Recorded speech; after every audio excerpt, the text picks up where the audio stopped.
Hey, let's talk about this pump. And by the way, I've definitely only ever used it for backpacking and related activities. Now you will feel the power of the dark side.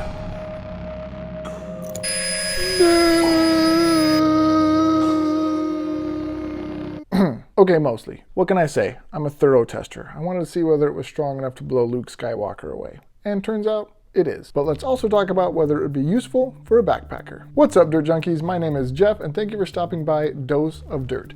This is the Bolngla, not sure. Or to call it by its full name, the new model Bolngla air pump for inflatables, 2000 milliamp battery rechargeable 4-level LED 3000 PA 180M over L Ultra Mini Air Mattress Pump for backpacking, swimming, rings, air mattress.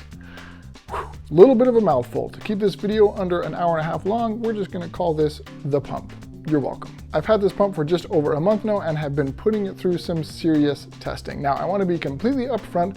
I received this pump for free from the company. When the company reached out to me, I actually did a poll on my channel and asked you guys if you wanted me to review this pump. 83% of you said yes. Since I received this piece of gear for free, the link that I've included in the description below is not an affiliate link, which means I get absolutely nothing if you purchase this pump.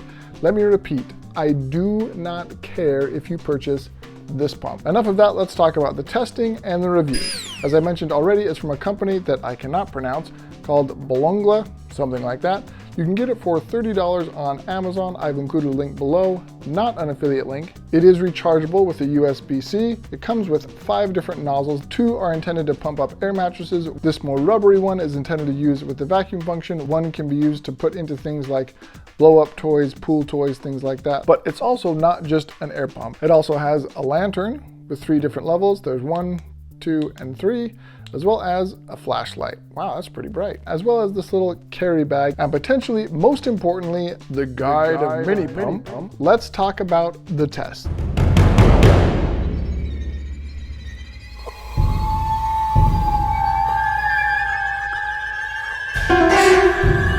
Expecto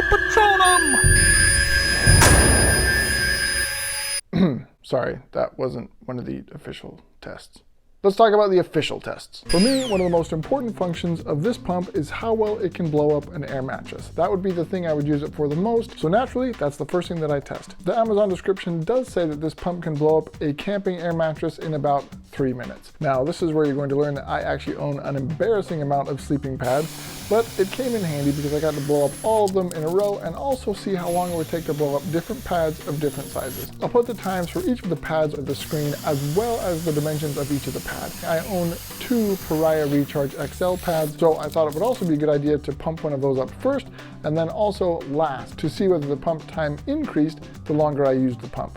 Turns out it did. The first Pariah Recharge XL only took about 1.5 minutes.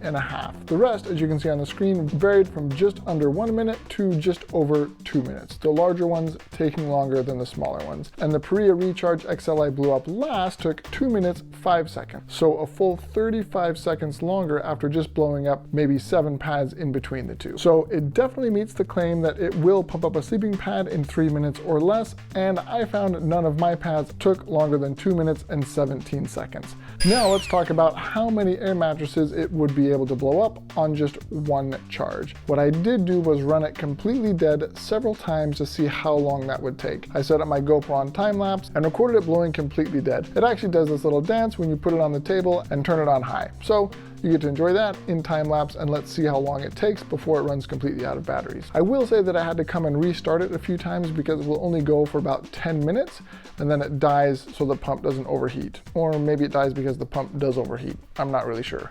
In either case, it dies and I have to come and restart it. The battery lasted just over an hour, 61 minutes, 59 seconds, and in the following 3 tests where I did the same thing, it was around that, always just over an hour. So even if your sleeping pad takes 2 minutes to inflate, which that was typically the longest of my pads, you can blow up 30 pads on one charge, assuming that you can maintain that 2-minute performance through the entire charge of the pump. All right, next let's talk about just how easy or hard this pump is to use. I didn't read the manual on first getting it, and I got really frustrated trying to figure out how to use this to pump up my sleeping pad.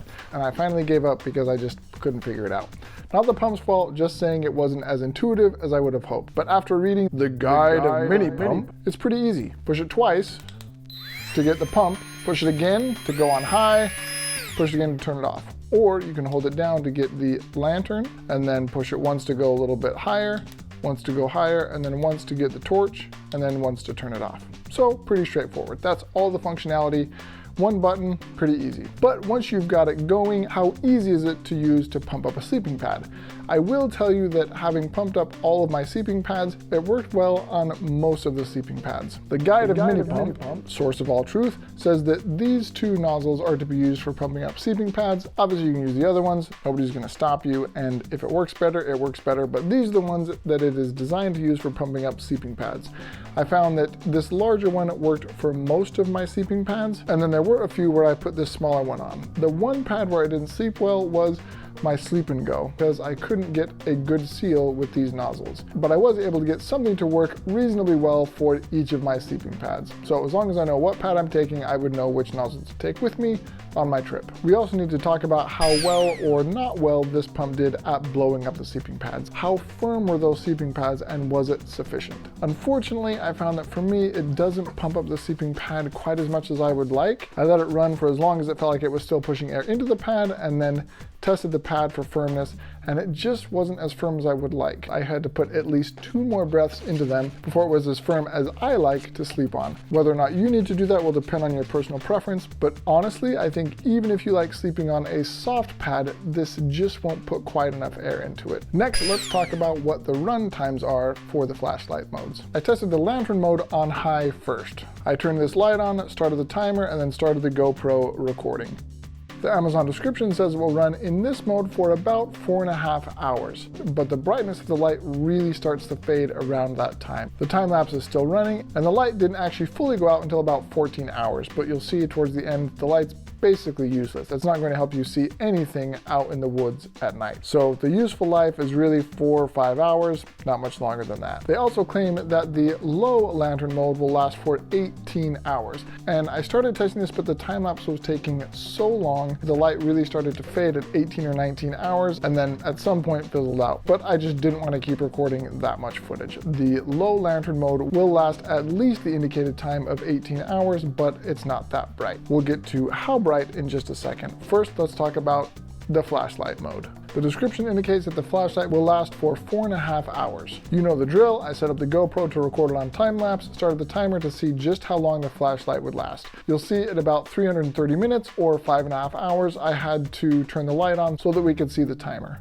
But that goes well past the indicated 4.5 hours.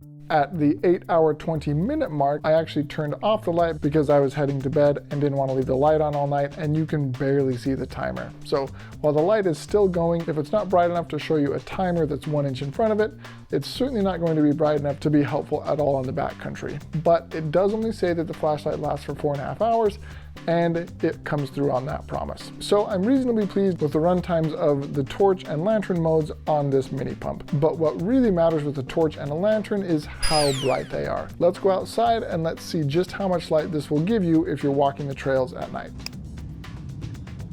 So there is the 400 lumen flashlight, torch mode.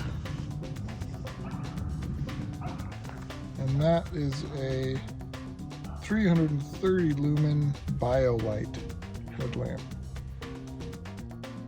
Now, as I said, the lantern mode probably wouldn't be super useful on the trail, but I could see the lantern mode being really useful for that low 40 lumen setting. The battery will last for a really long time on that setting, and that way I could leave this in my tent on 40 lumens and then take my headlamp with me on a night hike. Let's talk about charging. It does charge with a USB-C, and similar to all the other tests, I set up the GoPro and put it on time lapse to see just how long it would take to charge. And each time I charged it, it took about 2.5 hours. Now, as of recording this, I have not dropped this because I didn't want to risk it breaking until I had actually recorded the video.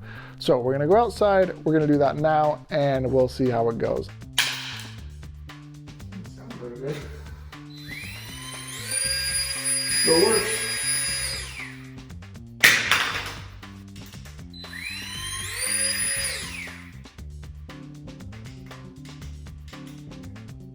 Boom. With the drop test out of the way, let's talk about whether or not I think this could be a cool piece of gear to have. And as a reminder, I do not care if you buy the Bolngla air pump. I'm reviewing it for you. I think a lot of this comes down to what type of backpacker that you are. It's a fun little gadget. It's cool to be able to pull out and show people. It's nice to be able to pump up a lot of sleeping pads, and I can actually see this being a fun thing to take on my backpacking trips with my kids. I would not rely on this as my primary light. I prefer a headlamp to a flashlight, and this is just a little bit bulky to be carrying around in your hands anyway, but it could be a very handy backup light. One thing I can see being really nice about this is just leaving it in my tent on that low lantern mode.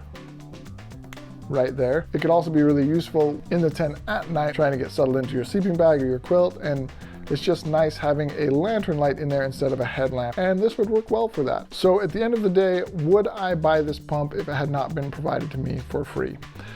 I'm the type of backpacker that doesn't like taking more gear than I need to, which means that on most of my trips, I'm probably not going to take this along with me. It's a little bit bulky for a backup light or even for a lantern inside your tent. It doesn't quite blow the pads up all the way and is just another thing to charge. But that's just my personal opinion. I know that a lot of people love taking this type of a gadget with them on a trip. If you're looking for a pump, this one seems to work really well. For me personally, it's probably not something I'll take on most of my trips. Now, whether you buy the pump or not, you do need to find the perfect sleeping pad. I have slept on a lot of sleeping pads. I'll put a video right over here, round 2 of my budget sleeping pad showdown, where I found my favorite sleeping pad. It's the one I take on all of my 3-season trips because it is so comfortable. Check that video out, and remember, life is better with some dirt in it.